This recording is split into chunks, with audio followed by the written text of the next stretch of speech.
पक्ष आदर्श आचारसंहितेचं पालन करून निवडणूक लढवू असं चंद्रशेखर बावनकुळे यांनी म्हटलेलं आहे। लोकसभा निवडणुकांची घोषणा झाल्यावर चंद्रशेखर बावनकुळे यांची ही प्रतिक्रिया। तर पारदर्शक निवडणुकीची गॅरंटी मोदी देणार का असा सवाल संजय राऊतांनी केला आहे। महाराष्ट्रामध्ये सर्व पक्ष हे चांगल्या पद्धतीने निवडणूक लढतील।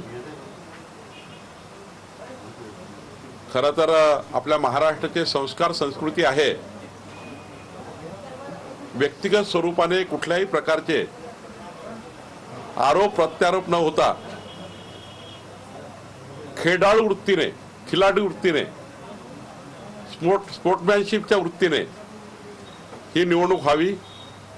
निवडणूक आयोगानं निवडणुका जाहीर केल्या असल्या, तारखा जाहीर केल्या असल्या तरी आम्ही स्वतंत्र आहोत, निष्पक्ष आहोत आणि जग आपल्या लोकशाहीकडे, संपूर्ण जग आपल्या लोकशाहीकडे एका विशिष्ट अशा भूमिकेतून पाहत आहे की या देशामध्ये खरोखर लोकशाही राहणार आहे की नाही हे या निवडणुका ठरवतील। पारदर्शक निवडणुकांची गॅरंटी कोण देणार? मोदी देत आहेत। मोदी अनेक गॅरंटी देशाला देत आहेत, पण या देशात निवडणुका पारदर्शक पद्धतीनं होतील याची गॅरंटी मोदी देऊ शकतात का?